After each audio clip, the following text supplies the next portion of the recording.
Assalamualaikum warahmatullahi wabarakatuh. Sebelumnya perkenalkan, saya Lucy Remawati dengan NIM 2100019. Saya pada presentasi kali ini saya akan masuk ke bab 7, yaitu mengenai regresi majemuk. Baiklah, saya akan mulai materinya. Regresi majemuk yaitu pada kenyataannya bahwa suatu variabel terikat dapat dipengaruhi oleh lebih dari satu variabel bebas. Misalnya, harga beras tidak saja dipengaruhi oleh adanya persediaan, tetapi juga dipengaruhi oleh harga input sebagai faktor untuk memproduksi beras, harga bensin, atau harga barang lainnya. Maka dalam bagian ini akan dibahas regresi berganda.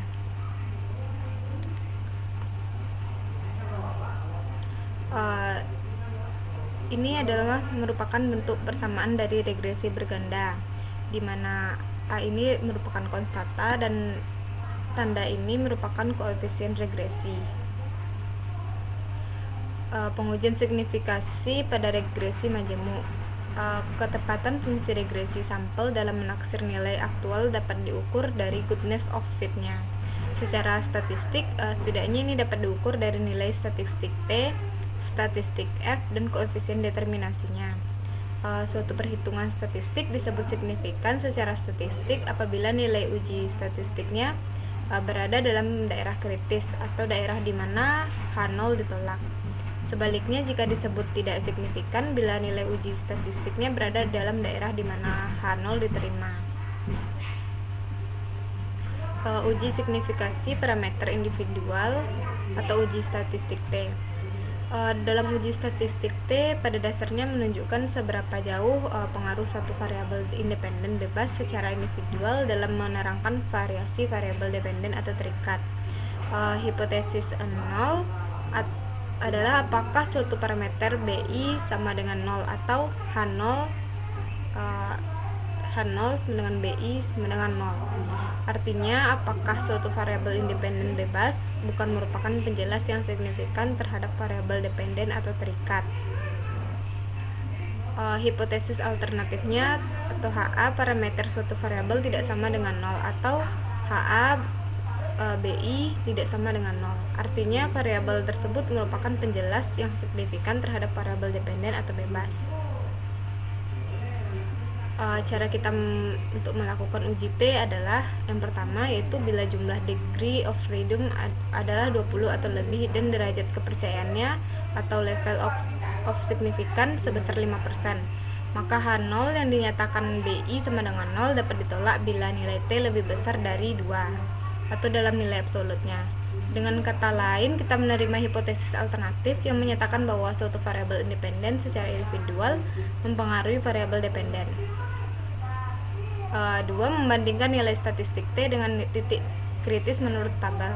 Apabila nilai statistik T hasil perhitungan lebih tinggi dibandingkan nilai T tabel, kita menerima hipotesis alternatif yang menyatakan bahwa suatu variabel dependen secara individual mempengaruhi variabel dependen. Uji signifikansi simultan uji statistik F merupakan pada dasarnya menunjukkan apakah semua variabel bebas yang dimasukkan dalam model mempunyai pengaruh secara bersama-sama terhadap variabel terikat atau dependen. Hipotesis 0 atau HO yang hendak diuji adalah apakah semua parameter dalam model sama dengan 0 atau artinya apakah suatu variabel independen bukan merupakan penjelas yang signifikan terhadap variabel dependen. Uji signifikansi simultan.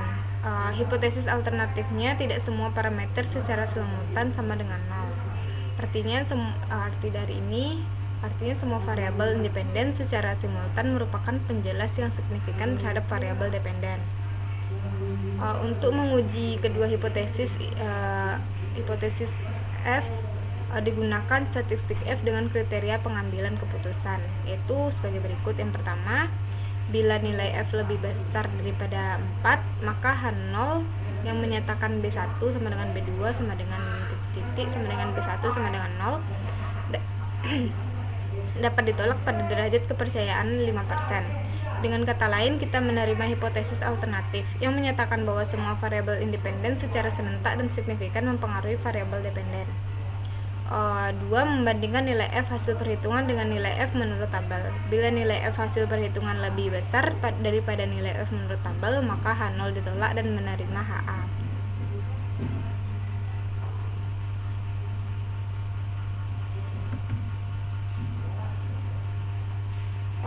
Selanjutnya kita masuk ke koefisien determinasi. Koefisien determinasi atau R2, R pangkat 2 pada intinya mengukur seberapa jauh kemampuan model dalam menerangkan variasi variabel dependen. Nilai koefisien determinasi adalah di antara 0 dan 1. Nilai R2 yang kecil berarti kemampuan variabel-variabel independen dalam menjelaskan variasi variabel dependen amat terbatas. Nilai yang mendekati 1 berarti variabel independen memberikan hampir semua informasi yang dibutuhkan untuk memprediksi variasi variabel dependen.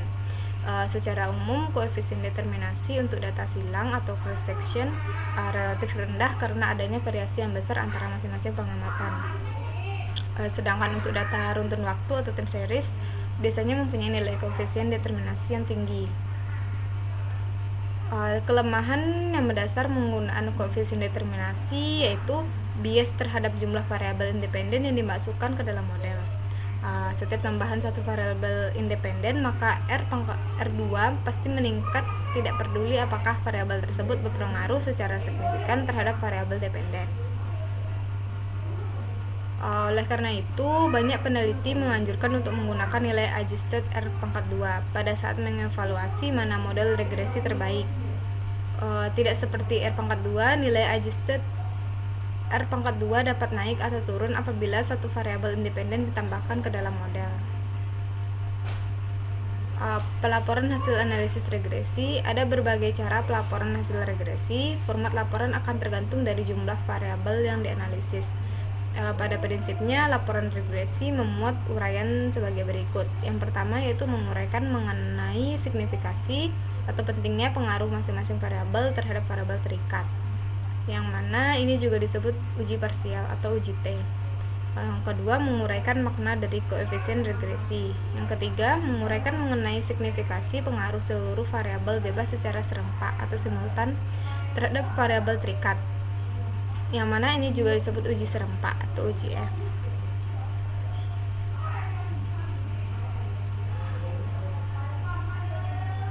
Yang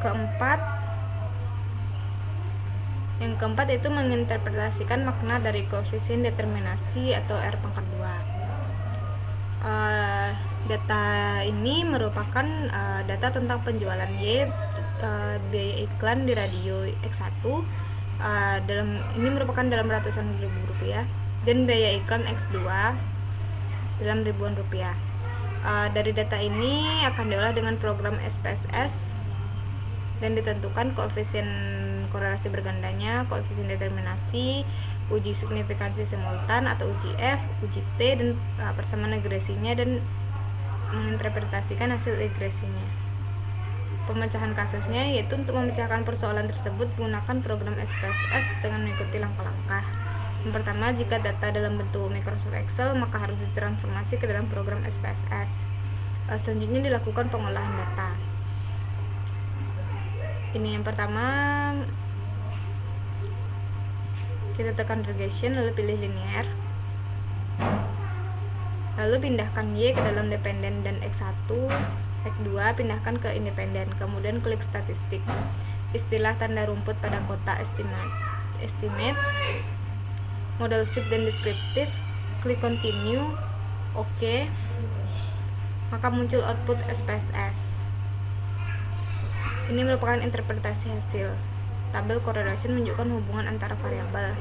Yang pertama, besar hubungan antara variabel X1 dengan Y dihitung dengan koefisien korelasi 0,581, antara X2 dan Y adalah 0,754. Dan tabel model sumari menunjukkan angka R sebesar 0,757 menunjukkan bahwa korelasi atau hubungan antara X1, X2 dan X2 secara simultan terhadap Y adalah kuat. Dengan catatan definisi kuat karena angka di atas 0,5. Namun demikian bisa saja untuk kasus lain batasan angka akan berbeda. Angka R square atau koefisien determinasi